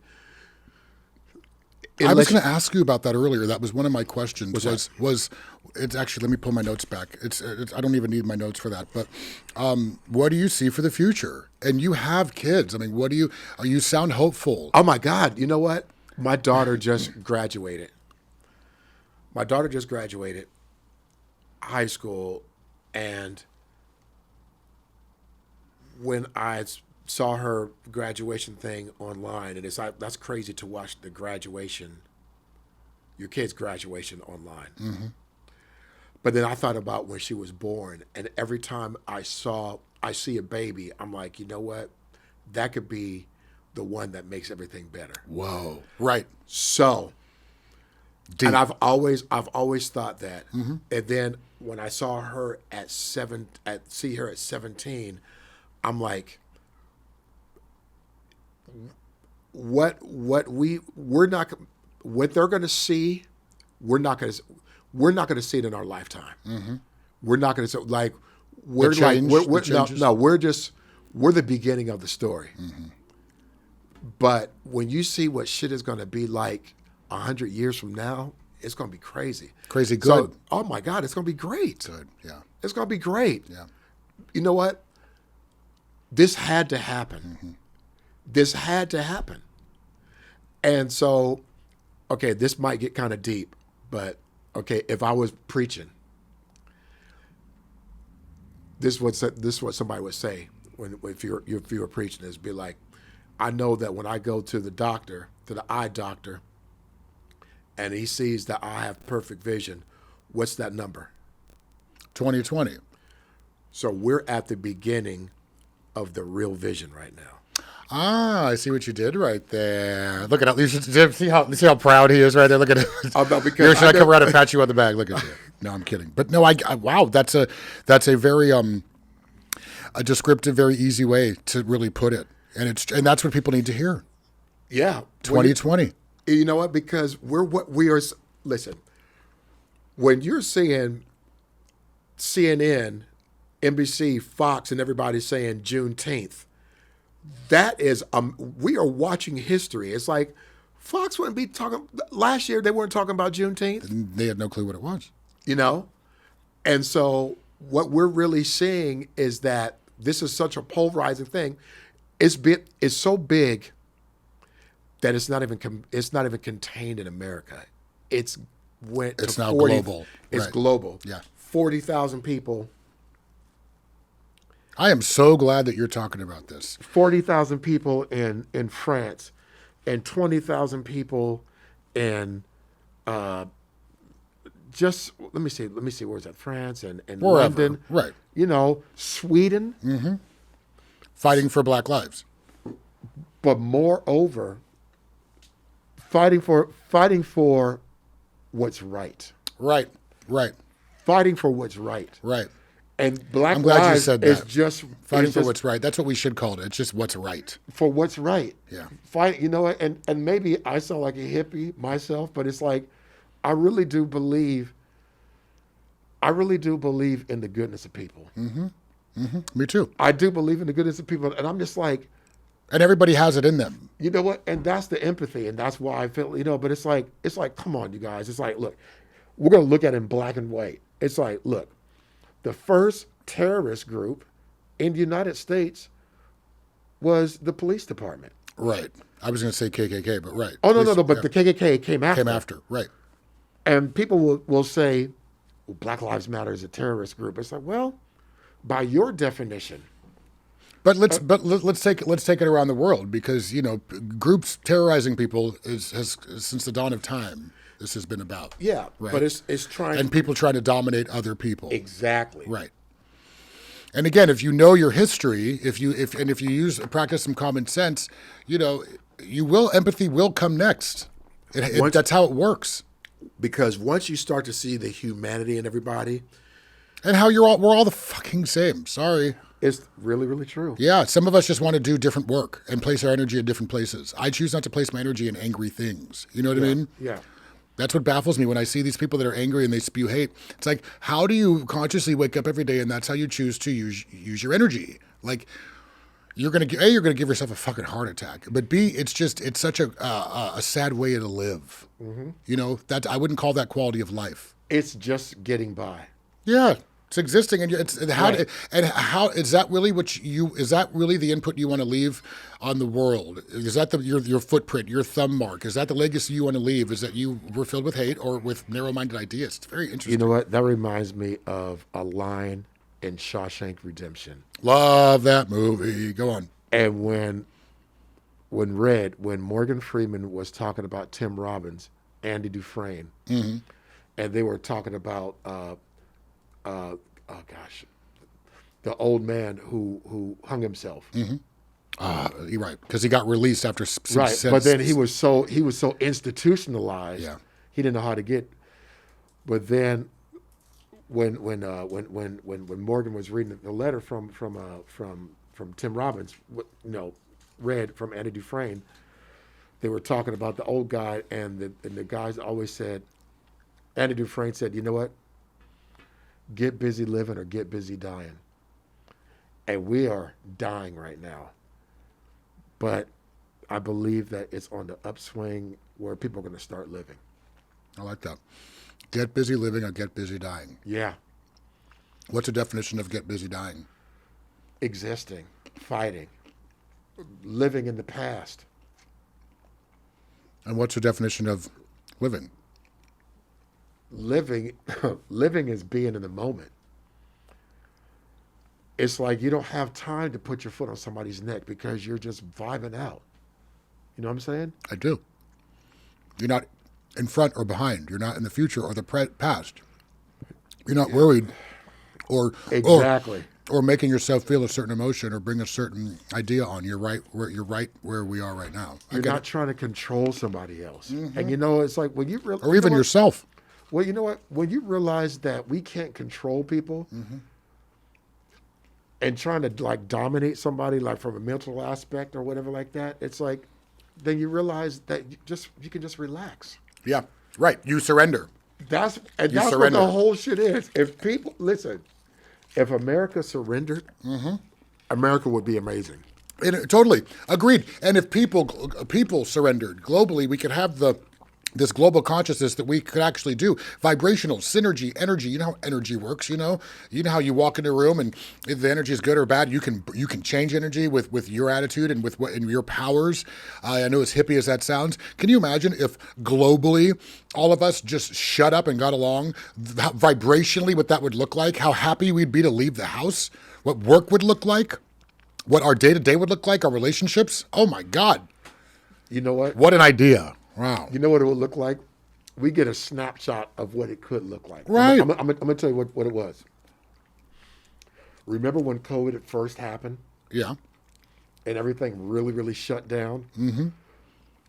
Okay, and you're in the news business, and when they showed, like, things that, like, they didn't expect, like, sheep, like, walking out that did... right. The animals and stuff. Supposedly the dolphin swimming through the streets of the canals of Venice. Right. So, life coming back. That's what I'm talking about, where we get to like that. Yeah. You feel me? Yeah. And I feel you because the feeling that we felt that we received when we saw images like that, right? Yeah. Like, whoa. It's like a movie, like the earth is getting ready to stretch a little bit and breathe. Man, bro, yes. Yeah, yes, I get it. I get it. So with that, yeah. And I challenge everybody, but how do we get, so if the earth is taking a moment to breathe and reassess and get back to the basics, why can't we do that? You know what? Earth is not we owe that to Earth. Go ahead. I think I know where you're going. You're not gonna know. This ain't nothing new with Earth. No, you know what? This is part of it. People will say, "Oh my God, things are moving so fast." Mm-hmm. You know, like where we are right now. It's like, "Oh my God, things are moving so fast." But when you really look at it, this has been a slow cook that's been going on for time and time and time and time. And now it's really about to like we're watching. We're getting into 2020. We're getting into clear vision. I love it. So all of these preconceived things that people had, whether they want to believe it or not, it's inevitable. Mm-hmm. Listen. If we get into a civil war or whatever, it had to happen. I get it. I get it. And I was talking about this with Dolores Robinson. In fact, we should be talking more. I wanted to talk more about that conversation. But my analogy was like with addiction, right? It's like with drug use. It's like you have to hit rock bottom, and then you realize. Then you realize and you say, okay, now the changes need to be made. What does that look like? And then the work begins. So I feel like as consciously, as far as people are concerned, this is us hitting our rock bottom. And now we have to do the work. Which isn't that hard, people. Don't be scared. If you don't know what... It's gonna come. It's like it's absolute. Yeah, but work still has to be done. You know what though? When I'm listening to this conversation right now, mm-hmm. I already see 10 years ahead. And it's like, you know what? People are fighting and they're scratching, but it's like they're reluctant. But this is what's happening. Mm-hmm. It's too many kids who are younger who are curious about things, and social media. That's one of the good things about social media, I think, where you get to exchange ideas and things like that, and you can see like what these people do over here, these people do over there. And I really think that social media has really, the good thing about social media, I think it's made kids, they're globally social. Which helps with imagination, creativity, etc. Yeah. So it's like, whereas America has this old, outdated system, it's like you're looking at that. America is the old operating system right now. Interesting. That's the first iOS from Apple. So we're talking 2005, 2006 or 7. Interesting. That's deep. And I like that. Analogies, I love analogies. I will say that I like what you just said, and I like that everything that you've said really is all alluding to the idea of hope. And I know that absolutely, that is it. But that's my attitude, and I think that a lot of people aren't seeing that. But I like what you just said about kids and social media, because it's true. It's like, if you want to know what diversity looks like, these kids now can literally turn on whatever device they're using and globally chat with somebody from Russia to New Zealand. You know what I mean? And everything in between. Yeah, that's a really good point. What did I say? I said they're globally lit. What was it I said? I want to write down what I said. Globally lit? Is that what you said? I don't know. Aware. Globally aware. Yeah, and connected. Connected. That's what it was. Which is key. But you know what also is weird? And here we go again. Are you smarter than a 5th grader? It's like you have these adults who have the same access to the same knowledge, but they choose to stay in their small-minded bubble. You know what? Right. It's pretty bizarre. But you know what though? But those are people who I think aren't like you. You're a creative person, so being creative is like you welcome the wonderment. Good point. Yeah, it's second nature to me. Right. Personally, well, it's natural. Yeah, not even because you're nature. empathic, and so like when you asked me earlier, like, man, okay, I was gay, but why were you friends with me? It's like because you were you, and just the connectivity, the connectivity, just from the human aspect. You know what I'm saying? I do. And I think that, again, what's also interesting, and I remember, if you're listening and you're watching, you know who I'm talking about. Somebody told me, you know this person too, if you remember them. But they looked at me after a while, they said, you make gay okay. And I was like gentle eye roll, because I'm like, I know that the intention behind what you're saying is nice and sweet and golden, but what you're saying is kind of offensive, because you're basically saying that gay isn't okay, but I'm somehow making it okay. But I use that as an example of... Is this somebody I know? It is, but it's somebody you don't know well. It was somebody you knew from the bar. It was from back in the day. Okay. It was one of our regulars. If I showed you a picture, you'd be like, oh, I remember her. It's not like somebody in our weave, right? So I use that as an example of, again, if you don't step outside of what you know, you're not going to have those aha moments. And if you do, and you have an aha moment, please think clearly before you speak. You don't necessarily have to say that. You don't have to say, oh, you speak so well. If you come across somebody who's different than you and you like them, just tell them you like them. Right. But remember, their aha has a ceiling. I don't necessarily know if that's true. Oh, it's absolutely true. I feel like everybody can have continual breakthrough moments if they do the work. Okay. Yeah, I feel like that ceiling can be raised if you do the work. I get it, but you're trying to... We're formed racists. I get it, but they have to do the work. Oh, agreed. They have to do the work. So agreed. You know what?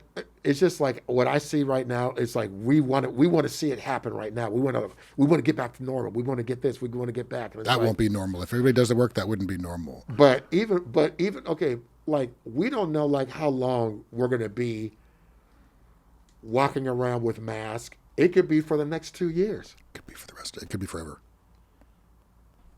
It could be. Call it what it is. There's a 50% chance that this could be the new normal.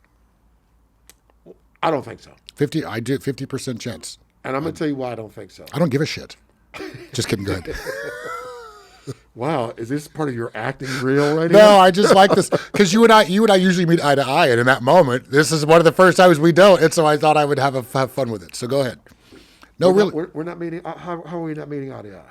In this example, because I'm saying that I believe that there's a 50% chance that this could be the new normal, and you're saying no, you don't think that. No. I'm going to tell you why.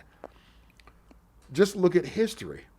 The Spanish flu, if you look at like how pandemics go, the Spanish flu, I think, lasted for what, like 2 or 3 years, or a little, right?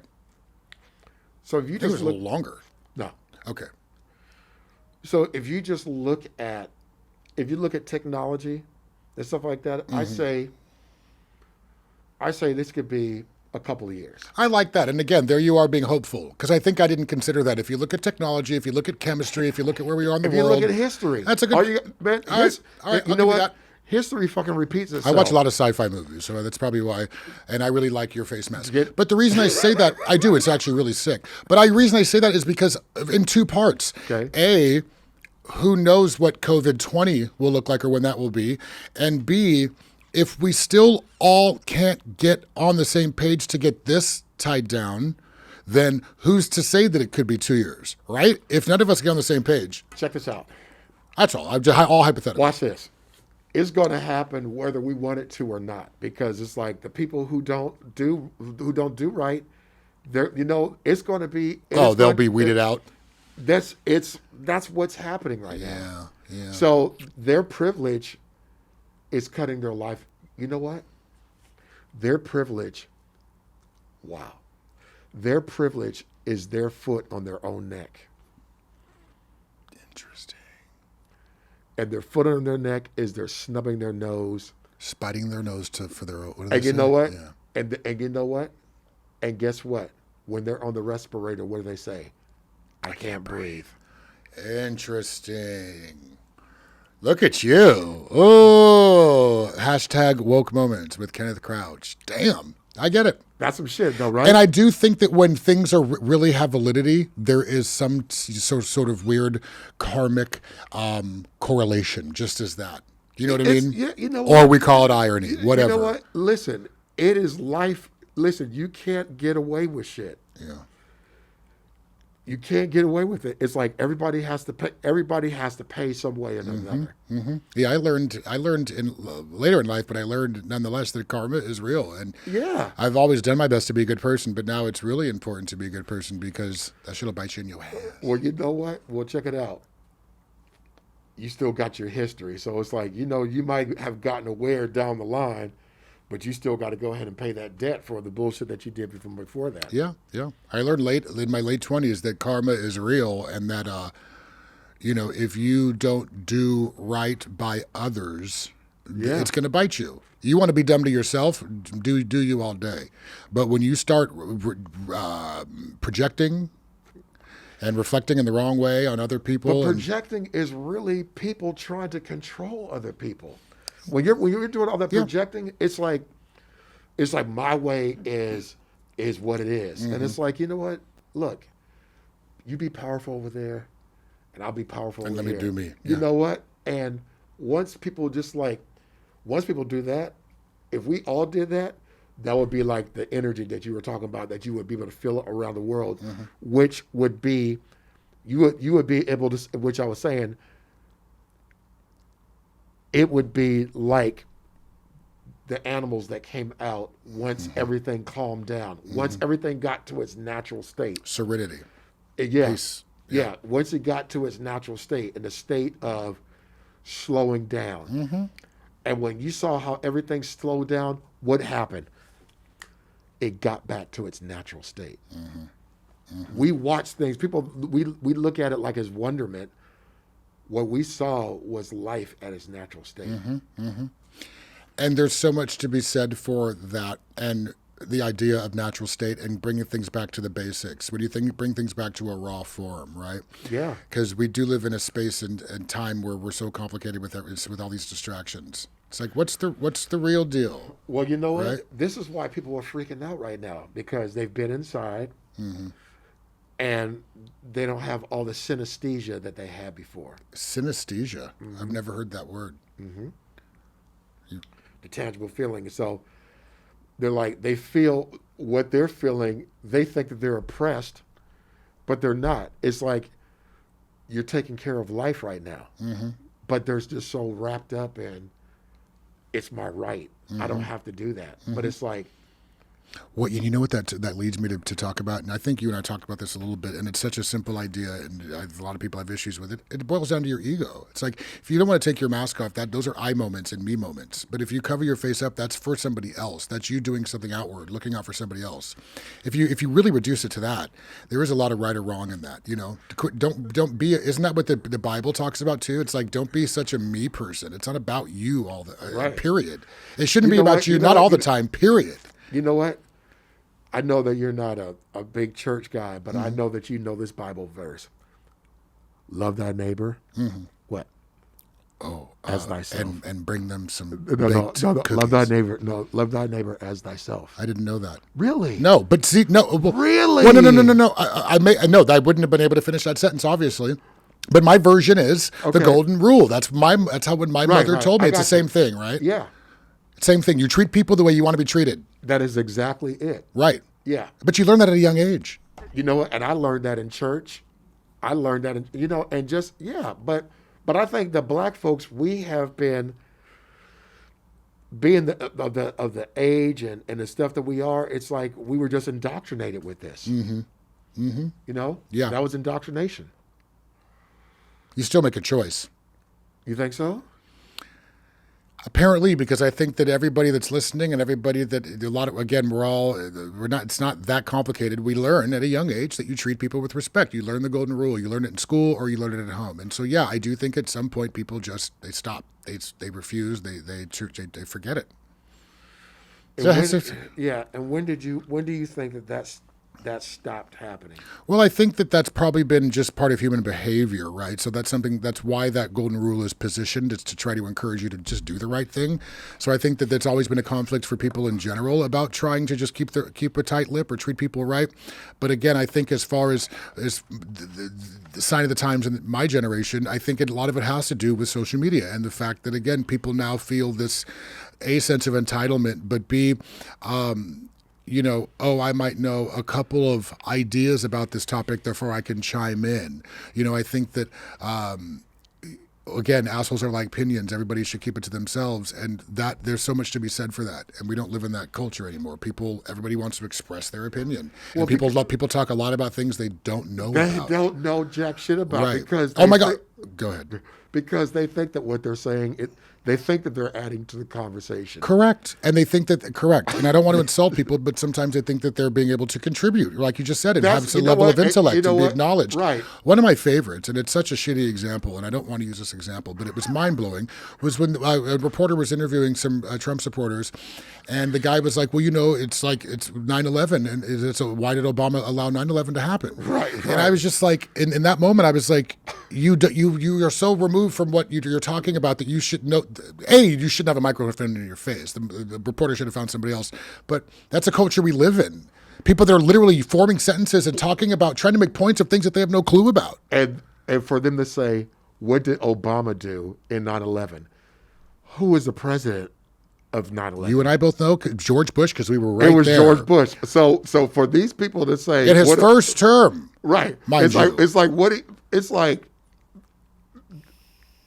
the people are so some folks are so absolutely ridiculous. But that's a lot of the people that we're talking about are people that just want to be part of the conversation, but they don't acknowledge the fact that they don't understand what's going on. Even the fundamentals of government. Everybody's out there like, or the other one is Obamacare. Like all these people were like, fuck Obamacare, get rid of it, and then they realized, wait, that's the Affordable Care Act. I need I need that. The Affordable Health Care Act, I need that. I benefit from that. Oh, wow. If they had never named it Obamacare, all these heads wouldn't have rolled, and people that were benefiting from it would have understood the fundamentals of what was being offered. And it's right. And it's so funny. Some of those same people turned around and voted for Trump, and they're literally voting against themselves. Against themselves. But in several aspects. And where you saw that, it was taxation alone. It was in Kentucky, where they thought that Ohio. Kentucky. Well, I was saying Kentucky because they thought that Trump was going to bring back coal jobs and stuff, and everything that he said he was going to do, he didn't do. So they voted on a wish. Also, the wall that was a big part of, right? Right. Which you know what? And when he said that, I said that will never happen. No, because past presidents have tried to make that happen. Even Obama had. But you know what though? But their privilege makes them think that it would really happen. Think about that. I know. No, you're right. And just even you telling me that right now still makes my jaw drop. I mean, still the idea of like just this big Great Wall of America that's just going to be put up overnight to, the idea of it in itself is absurd. You know what they say? The caucasity is. But listen, the point is we don't want to, that's something that, and I want to be careful with, is I don't want to offend listeners, and I don't want to, this is for everybody to talk about. So if we are offending people, I apologize. That's not what we're doing. You know what? No, but listen. But if you're telling the truth, why? Well, I'm telling my truth. We're telling our truth, right? No, we're telling the truth. When people say my truth and that, I'm like, you know what? No, I'm sorry. To me, you know what? No. Let me take that back. We are speaking facts. That's a better way of putting it, because we're talking about a lot of different things. But you're right. I shouldn't apologize because we are speaking factually. It's just like, you know what? I'll give you that. And you know what? Because the thing about it is, part of where we are is that white folks do need to feel embarrassed. Mm-hmm. People do need to feel. Listen, things aren't going to change until they change. Mm-hmm. And talking about they, I'm talking about just people. Mm-hmm. Things change when people are willing to make it change. Right. And it's inevitable. What do you think about the words reverse racism? What does that mean to you? You know what? That's a lot. That makes me laugh. Why? Because it's fucking ridiculous. It's like you got free labor for 300 years. And you're going to try to turn around and say reverse racism. It's like you knew there was some bullshit from the get-go. It's like, come on, you know better than that. Mm-hmm. You know better than that. Mm-hmm. So that's just a laughable moment there. Yeah. I always laugh, and it's funny because I hear it, and I try to correct people when that term is used. I hate that term. Because racism is racism. It doesn't go in directions. It can't be reversed or forward or back. If you're racist, you're racist. It means that you don't like somebody because of their race. It's not a black and white thing or a white and black thing only. You know what I mean? So I think another reason I took the opportunity to ask you is because I think a lot of people, it's code words, it's keywords, and it's and a lot of inflammatory things. And people, A, have their own definitions of what things are because of just lack of understanding. But B, because of their story, whatever their story is, that's what it is. That's what they know. Right. And we try to understand people, but it's like we don't know what their story is. So, but life is helping to weed out a lot of the bullshit right now. And so where a lot of these people who are fighting and saying that I don't have to have a mask and I don't have to do this and I don't have to do that, it's like things are being thinned out because... I know what you're saying. You know what I'm saying? Yeah. I'm glad you don't just say it because it's a little scary, but you're right. Let me ask you this, because we're going to wrap this up here in a few minutes. But with every guest, I try to come up with some solutions, right? I want you to give, and this is what we talked about before you came in, but I want you to just take a moment to think about ideas, ways that listeners, people that might have some just inherent issues, as we all do, what are ways that they can create solutions? What are ways that they can delve inside of themselves and do some work? So can you think of any books, exercises, articles, YouTube links, breathing exercises, museums. I mean, whatever it could be that might be able to help get people to want to have that inner dialogue. What would those solutions be? You know what? I would say, if I were to really, really look at it, it's like read the history. Really, really read the history, and don't read it out of the mindset of being hopeful that it'll work my way out. It's like, but read it from the mindset of like, I'm just going to look at this as a bit of history, and be open to the tragedy and this darkness. You know what? And it's like, and then when you're reading that history, it's like, okay, well, these people came over here, and it was like, brought people over, enslaved people, and just really looked at it just from a human standpoint. Mm-hmm. But wow. I want to think about that a bit more. All right. I like that, though, because, listen, out of the few people I've asked, I don't know if anybody has given me that response, which is, history. Like, take a minute to learn. And I love that. Again, the goal is to give everybody some sort of tangible task, and that is a really easy, smart one to do. So I like that. Everybody takes some time to learn some history. Wow, I like that. All right, so we're going to get you back? Yes, sir. All right, so if you remember, The 23andMe. Yeah! All right, guys, so just stay tuned because we're going to get his results here pretty soon. I appreciate everybody listening in, and make sure, find ways to do your part, spread love, and see you soon.